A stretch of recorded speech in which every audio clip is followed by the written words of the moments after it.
Welcome in, Ethan Skolnick, starting 9 here on a Tuesday morning. Here every Tuesday and Wednesday from 9 to 9:30. A little bit late today, but we'll still do the regular 30 minutes. We're here with Manny Chang, my producer. We're going to have Sean Rochester as a guest today, and today we are going to talk about the Miami Heat. Before we do, I want to tell you about one of the sponsors here of Starting 9 and the 5 Reasons Sports Network, and that's our friends over at Intense Nutrition. Intense Nutrition is the store that you want to go to over there in Northwest Broward, in Coral Springs. This is where you go if you're tired of the 3-letter chain.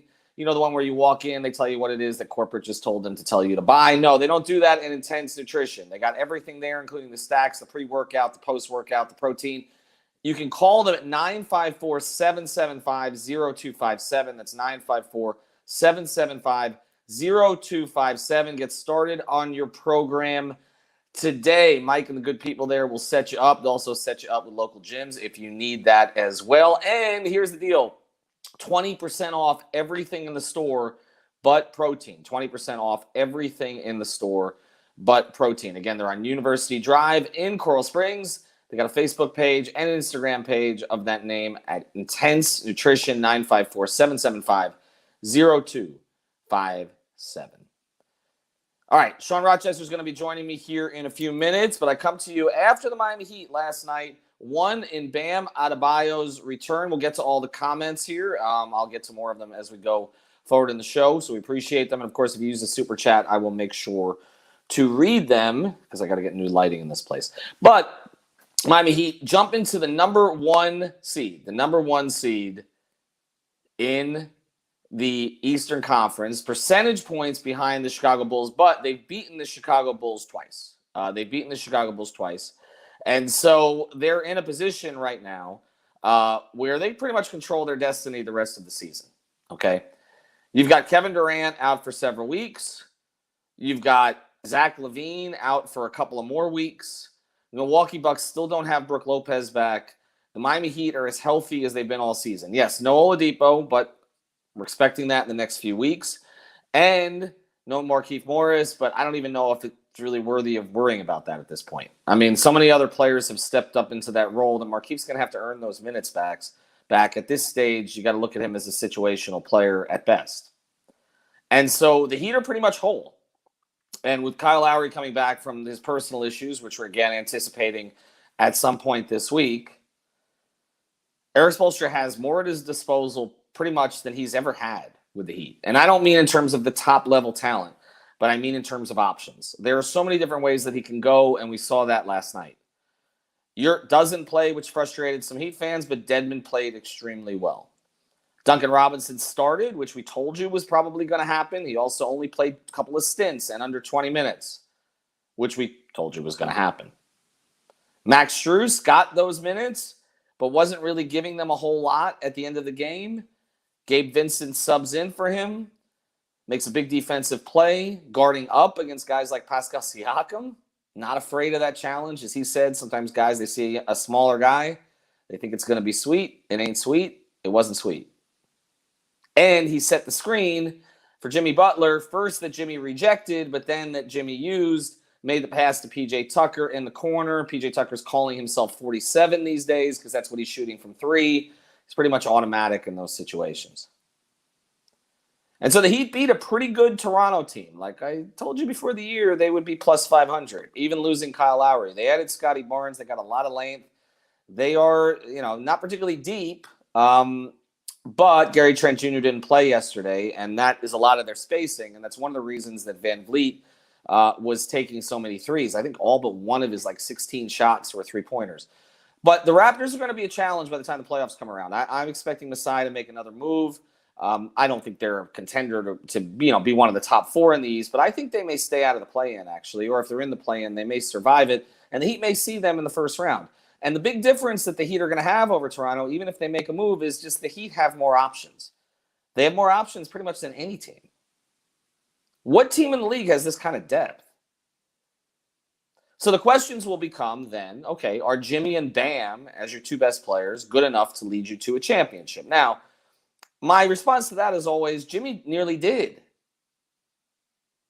The team that the Heat had 2 years ago, and we'll talk to Sean Rochester about this, the team the Heat had 2 years ago that made the bubble run was not as good as this team.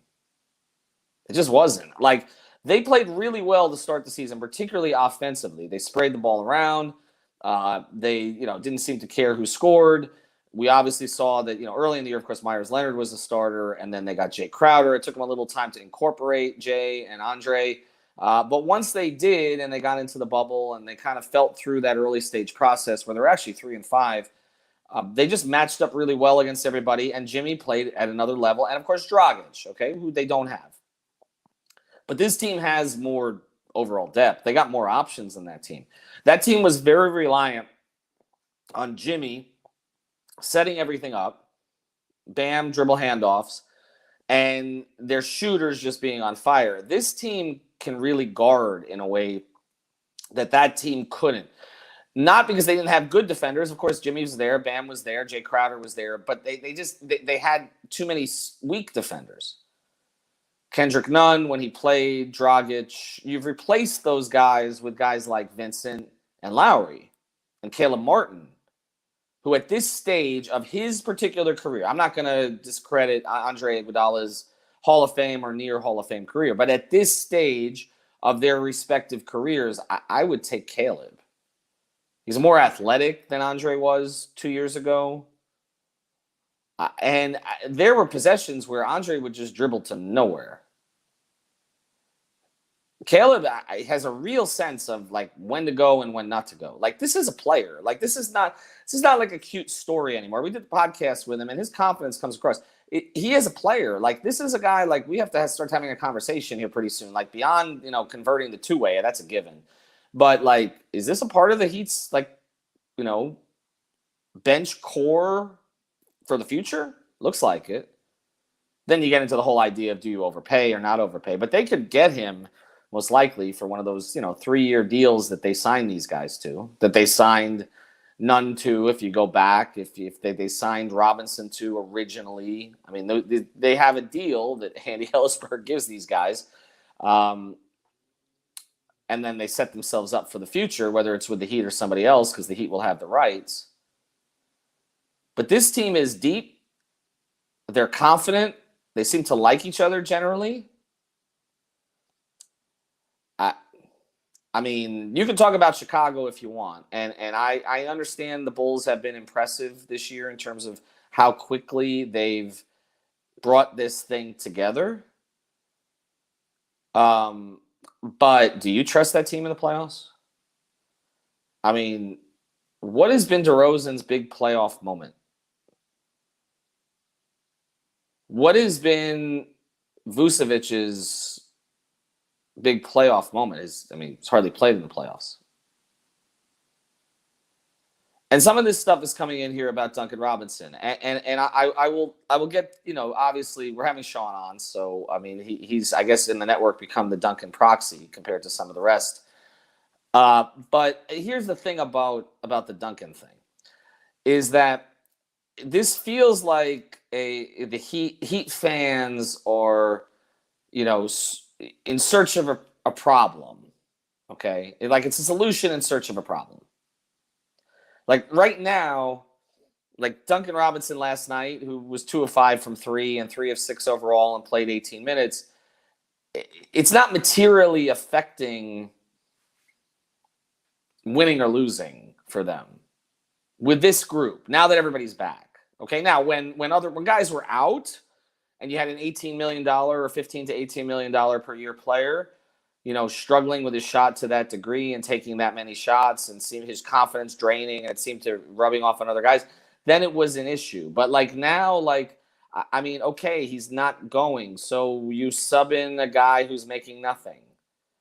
And like, other than Heat fans counting, Duncan's money, like, who cares? Like, my thing is, like, if you're getting the production, you're getting the production. Like, sometimes, a lot of nights it's come from Strus. It didn't last night.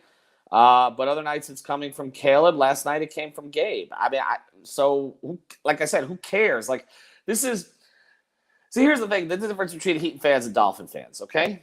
Like, Dolphin fans are miserable. They're just miserable. Like, I can't take it anymore. Like, there's certain people on the Twitter, on both sides of the Tua thing, and now you've got the Flores versus Greer and It's just a miserable experience. Like being a Dolphin fan I've talked about this before. It's a miserable experience. It's miserable. There's nothing fun about it. Like I just opt out. Okay, it's not fun. But the thing about Dolphin fans and Heat fans is like when Dolphin fans are searching for a problem, there is a legitimate problem. Like there is something that needs to be solved. It never gets solved because it's the Dolphins, but it needs to be solved. Okay. Like the Heat, again, this is a solution in search of a problem. What is the problem? What's the problem? I mean, Duncan starts, okay, now, which we expected, we told you, was probably going to happen when Bam came back, regardless of how he played. That whole thing with Eric Spoelstra was like a total FU to the people who are obsessing over this. It's like, okay, yeah, he was 0 of 8 in the last game. He's still going to start because the plan was that when Bam came back, he was going to start, as we told you. All right? So he starts last night. He's okay. I thought he was pretty good defensively last night, actually. He plays okay. And then he doesn't play again after his initial stints. I mean, I think he got a couple minutes the first half after. But he doesn't play again. And so they play other guys. And they win. And what is the problem? I mean, unless Duncan has an issue with not playing in the fourth, because I'm telling you it's not going to happen a lot. It hasn't happened a lot, and it's going to happen less now that they have more options. Like, unless he complains about it, and what he's not the type, first thing, to do that. And second thing, what could he complain about? I mean, they didn't go into the season saying he wasn't going to play any fourth quarter minutes. They didn't go into the season saying we're going to give Max Strus a lot of your time. I mean, it happened because of performance. Okay, so what's the problem? I mean, it's kind of similar to this idea of, Heat fans getting freaked out about Yurt, like being upset about not going to. There's no problem there. This is a solution in search of a problem. The Miami Heat have Yurtseven's rights. They got his rights, okay?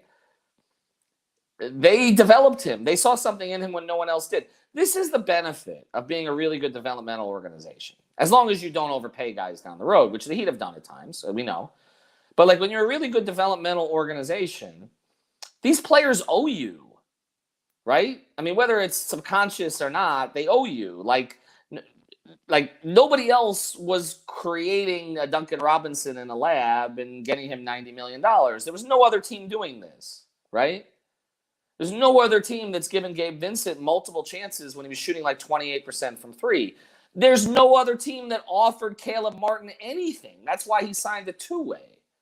Omer's, what is he, 24, 25 years old? Like, teams passed on him repeatedly. Patrick Ewing was his college coach. Who knows bigs? Like, you would figure another team. Okay, part of the relationship that the Heat have with Patrick. I just, like, again, what's the problem? Like, these guys are, okay, so you're like, okay, Yurt's going to be upset. About what? About what? That he's not playing 31 minutes in Sacramento and losing every night? No. This thing, like, that they've built, okay, and again, nobody's perfect. No organization is perfect. If anybody listened to me in 2016 and 2017 during the Wade thing, during the signings of some of those guys, like, no organization is perfect, okay? I hold that comment there, Manny, because I want to read that one. No organization is perfect, but, all right, like, they've created something remarkable here. I mean, think about it. I tweeted this the other day. They're the only team in the NBA that has not used a top 12 pick this year. In other words, there's nobody on the Heat roster other than Oladipo, okay, hasn't played. There's nobody on their team who was drafted into the top 12. Their highest drafted player was Tyler Hero at 13. That they've gotten from anywhere because Lowry was drafted in the 20s. Jimmy was drafted at 30, right? And there's a bunch of undrafted guys other than Bam at 14.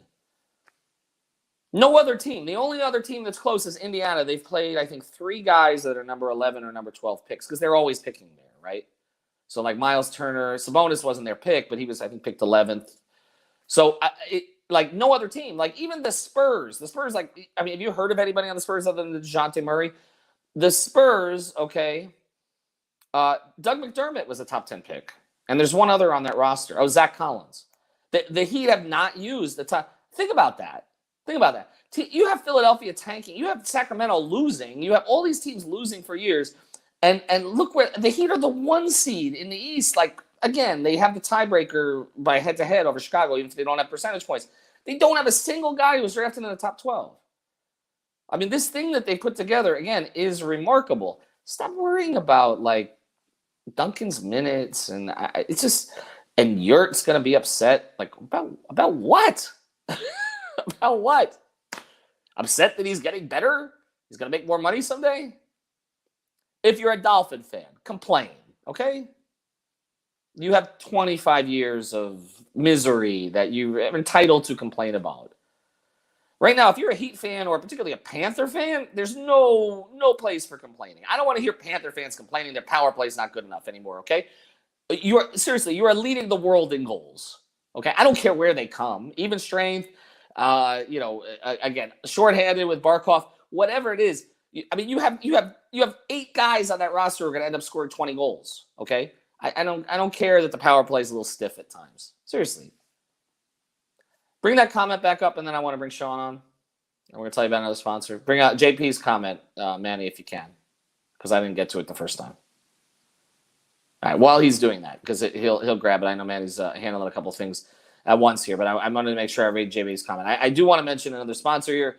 It's our friends over at prizepicks.com. Use the code 5, F-I-V-E. Get your initial deposit match. So you put down $100. They will give you $100 to play with. You can play $20 at a time, $30 at a time, whatever it is you want to play. And of course, they will match. I'm going to go to this in a second, so just hold it there, Manny. And now it's disappeared again. So you use again, PrizePicks.com, the official daily fantasy partner of the 5 Reasons Sports Network. You play the NFL games, the NHL games, the NBA games, of course. We had a bunch of people sign up yesterday, which we of course appreciate. But make sure you use the code. The code is 5, F-I-V-E. That's how you get your initial deposit matched. All right, one more time, Manny, before we bring Sean on. Can you bring up JP's comment? There you go. Heat fans grew up spoiled. Ethan is both a Dolphins and Heat fan. I realize the Heat have legit everything I want the Dolphins to have. A strong owner, GM, coach, and QB, Lowry. And I appreciate it. See, I mean, that's the way to start your morning. Seriously, like I have said over and over and over, the Dolphins need to emulate the Heat in so many ways, and they refuse to because they're stubborn and they still think they're the most important team in town. All right, Heat fans that complain about Duncan's money don't realize Miami couldn't give anybody else that kind of money but Duncan. Thank you. There's zero downside to re-signing Duncan, and we really didn't have a choice. Correct. Okay, now we can say that they could have set their own market. I am too hip-hop. That's right, just like Mike Tomlin. And I'm not the one who said Mike Tomlin was too hip-hop. That was Joe Bailey. The executive, not Don Bailey, the carpet guy who's lying, naked on I-95, but Joe Bailey, who was caught saying that, I believe by Brandon Guzio, as he reminded me this week on 790 The Ticket. There you go. He said he was too hip hop. Sorry about that. Sorry to Dono as well. Who Dono will be back today. But getting back to the Duncan thing, there was nowhere else to go with that money. The Duncan thing only affects. Okay, luxury tax. That's it for right now. Okay, and as Greg Sylvander mentioned, 2 years down the road or 3 years down the road, that most of that money is not guaranteed anyway. It'll give them some flexibility, and they'll be able to make a decision. And also, they needed a tradable contract. Sometimes you need the bigger contract to be able to make a trade. So there's no crisis here, right? It's just no crisis, okay? Just like there's no crisis right now about Kyle Lowry's money in 2 years. You deal with it then. Heat officials have legitimately, to my face, said to me, we know we overpaid Kyle. We know, but that was the cost of doing business. They know. They know they overpaid Jimmy. It's the cost of doing business. Be thankful that you have an owner who trusts his team president and his coach to make those decisions, right? Like, instead of having an owner who talks about how the coach he just hired is the greatest coach he ever got, right? Or any team has ever had, and then 3 years later is trashing it behind the scenes to Mike Florio or whatever. Like, just be thankful, okay? All right, let's bring on Sean Rochester. You can find him at S Rochester NBA. You can also find him on the Biscayne Bay Brewing account.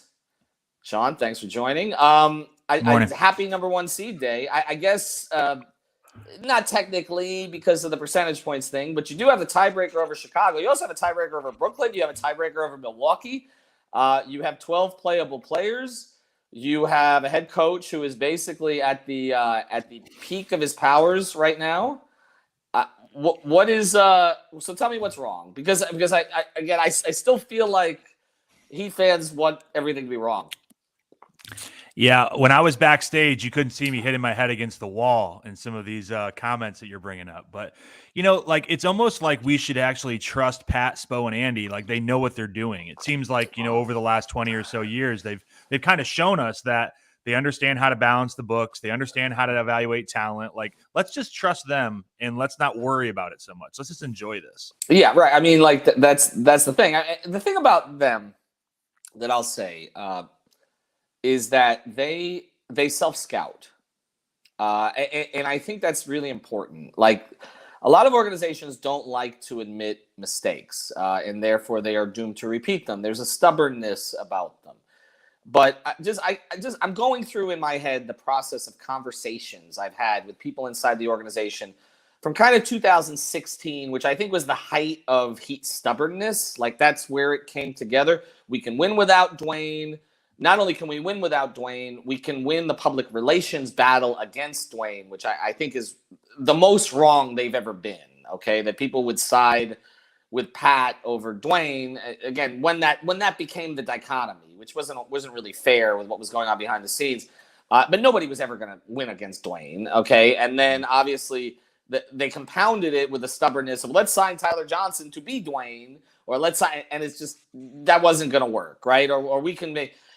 I feel like from that moment, from kind of that 16-17 stretch, there was a reckoning inside the Heat organization. They may not have spoken about it, but okay, we need to develop players better, but we don't necessarily need to pay them. We need to trust our head coach more when he tells us, what it is that he needs. And I feel like that evolution has led to this, okay, and I said 2 years ago was the best build they ever did. This is better. Like that. This is, and I'm going to get to in a second, compare the two teams, but I feel like they are operating at peak efficiency right now, like as an organization.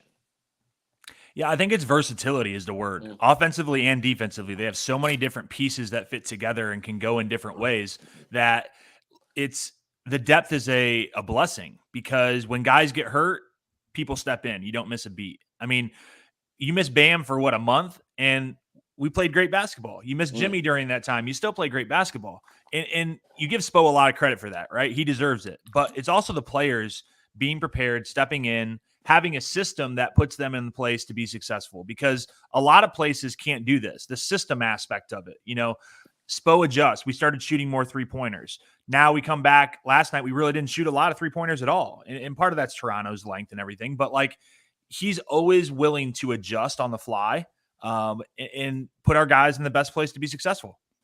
And I think when you talk about them having different pieces, this is what I think will differentiate them from the team 2 years ago. I don't know that they have the same success because those circumstances were different.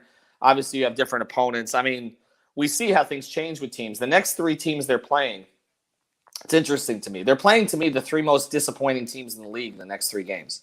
They've got Portland, the Lakers, and Atlanta. All 3 teams that have collapsed for different reasons. Which before the year, you could have made a case for any of them being top 4 seeds in their conference if you want to make that case, and none of them are going to be close. And 2 of them might not. Well, one of them for sure. 2 of them may not make the playoffs. Actually, as you look forward. But I think if you look back 2 years, they had options, but they had options you really didn't want to go to at a certain point, right? Like Kendrick Nunn in the playoffs was not a playable player. Myers Leonard, when he came back from the injury, and he had an important role earlier in the year, was not a playable player. Derrick Jones Jr., except for a few minutes, was not a playable player, right? So their depth looked like something on paper because they had guys who'd been starters and had moments, but it wasn't working either psychologically or whatever, or fit with the team. This team, they're all it seems like the entire damn roster are playable players. Like that makes this team better than that team does. I mean, Goran or no Goran, it makes this team better. Yeah, I mean, if you think about the late game situations in that playoff run, you were always looking can I go with Iggy for defense or DJJ for defense or Duncan for offense? You had a lot of one side players, and you would try to go offense defense type situations with them. This year, you don't really have that. And I mean, you have it with Duncan, you have it with Strus as sort of your specialist, but you can bring Gabe in there. He plays great defense and he can make the shot. You've got Caleb in there. That's not a great shooter, but he makes them now, and he's a great defender. Like, you have more two-way guys. And I think we talked about this last week, but like, you can have Tyler, Jimmy, Bam, PJ, Caleb, Gabe, Oladipo potentially. That's 7 guys that can go essentially 2 ways. And I'm giving Tyler a lot of credit saying that he's a 2-way player, Right. but that's a long group of people that at the end of a game, like last night, you can go to. Like, he threw Gabe in there after the last game. He didn't even play. And that's the guy he closed with. Like, it's a blessing for Spo right now. Well, and also, and we made this point before, they have a certain type of role player now. Like, Gabe, like you said, Gabe doesn't play essentially for 2 games. He comes out and he's still shooting, and he's guarding Pascal Siakam. As he told me last night, he says, when he gets that matchup, against a bigger guy thinks it's sweet. It ain't always sweet. Caleb comes on the floor. Caleb legitimately thinks. I mean, he's not cocky like Rio was or Dion was. He legitimately thinks he's the best player on the floor when he's out there. He's on a 2-way contract, and Strus. I mean, we know the shot volume, is indicative of self-confidence. So they have alpha role players, really, and that's also different from 2 years ago. I mean, again, we talk about Duncan being, and I want to talk to you about Duncan here, but like I feel like Duncan, we talk about him being in his own head. None was in his own head 2 years ago. I mean, there was stuff that he was dealing with that didn't really get out, but also the stuff that people knew about. Was challenging for him. And DJJ would get in his own head at times, I thought, also, and then kind of get lost. But that, again, doesn't happen with these guys. I mean, the Caleb, it got lost a little bit because of the Jimmy feed, the Tucker, and the hero dunk, and a few other things that happened. Obviously, Bam coming back. But the Caleb Martin weave for a slam on the break, like, I mean, that's like next level stuff. Like, and again, I don't know that we would have expected him to do that in the G League, let alone here. I do want to pivot with you to Duncan. Before I do, I want to just tell people about one more sponsor here, 5 Reasons Sports Network. Our friends over at everythingtradeshows.com. We know COVID still here, but people are going out, getting back in front of businesses. So if you're going to a trade show, whether it's at the Broward Convention Center, the Miami Beach Convention Center, or any convention center, because they can help you around the country, even though they're based here in Las Olas, reach out to our friends over at Everything Trade Shows. It's 954-791-8882. It's 954-791-8882. Chris and everybody there will help you out. You can see some of the companies they work with, whether it's Citrix or Microsoft or some of the others. And if you mention 5 Reasons, they'll do the booth build. They'll show you exactly how it's going to look. They'll do the rendering for free, okay? And they do everything, like the whole damn thing for you. All right, so reach out to Chris and everything else. Check out the website, everythingtradeshows.com. It's 954-791-8882. All right, let's get to it, because I know, obviously, I feel like you've been painted into a corner here by others in our network on the Duncan thing, because we have a certain, we have a certain contingent, just doesn't, I mean, isn't going to give much of a shot anymore. Even some like my co-host Greg, who tend to give you shot after shot after shot after shot, because it's just the personality and the way he approaches this team. And he has been frustrated with Duncan, obviously, and he showed that. But I think, honestly, last night is kind of where this is and where it's going, and it's sort of what we've projected, which is you get him back in the starting lineup with Bam, where there's more of a comfort level with Bam than with anybody else on the team. There you go. Sean's going to bring it. You get him back out here with Bam, and you let him get comfortable. You run the dribble handoff stuff. Duncan looked like he was searching for shots last night, which is not something that's always been the case, particularly at home of late.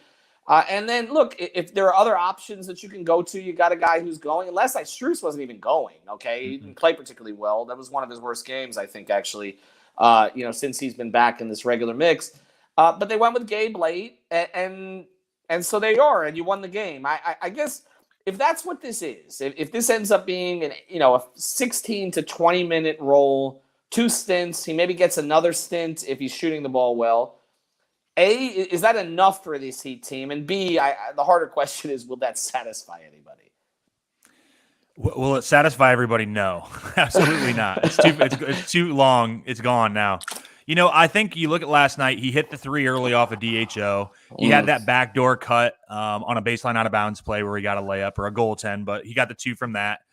And, he only took, 6 shots? Yeah. 5 from behind the arc. I think that number needs to be more around like 8. I think 8 is a good number for him. If he's got it going, shoot more. But like the more volume you give him, the odds are the lower the number is going to get, right? Percentage wise. So if he's shooting 2 of 5, 40%, he finishes with 8 points. He had a good, 3 rebounds, 3 steals, an assist. Like defensively, you're not judging him based on steals and blocks. Like that's just misleading, right? And he had some really bad fouls. He had the one in transition, but he always does. Like get a flagrant once in a while, Duncan. Like put the guy on that lady's lap in the first row, like Caleb did. Like he does those little ticky-tack fouls that give up and-ones. The other stuff is just the silly things where he's reaching in and gets, a bump and stuff like that. So I think the minutes is a lot due to the 4 fouls. Yeah. Once he got that 4th foul and he went out in the third quarter, as you've said many times, once we got to the 4th quarter, you're not putting him in. Like I support him I'm a very big Duncan supporter, but in the 4th quarter, you can't play him because in the 4th quarter, you want defensive versatility and you want ball handling. And those are 2 things that he doesn't do well. Now, does Strus do that well? A little bit better, but marginally. I would have went earlier to Gabe Vincent because Strus wasn't making shots. Gabe was hounding people. Andy was making shots. So I would have went to Gabe a little bit earlier in the 4th. But that being said, Strus had a decent game. He didn't shoot it well, but then you look 5 rebounds, 2 assists, 1 steal, 2 blocks. Like he's doing some other things. If you look at the 2 of those guys together, they played 47 minutes, Strus and Duncan, 14 points, 8 rebounds, 3 assists, 4 steals, 2 blocks. It's fine. That's fine. Exactly. And whoever shoots the ball should play, I think, a little bit more minutes. I think the fouls got in the way of that. And ultimately, as long as as long as they're okay with it, I don't think Duncan's going to complain, like you said earlier. Right. As long as Strus is okay with it, that's production you're getting out of that one kind of shooting specialist spot. And if you don't have either of them, then you still have Gabe. Like, it's so many options for Spo. I think it's a blessing that we have. Right. And then you may have even Kyle Guy if you need to go to Kyle Guy at some point. Absolutely. We saw enough from him. Clearly they saw enough from him. And this is the same thing about the Dedmon Yurt thing, which, again, everybody freaking out about Yurt. And I'm like, okay, so Dedmon came in yesterday and did pretty much exactly what he's done since they signed him, which Heat fans were heralding. Like, it was like, we finally found a legitimate professional backup center. He comes in, he gets you 9 rebounds in under 20 minutes.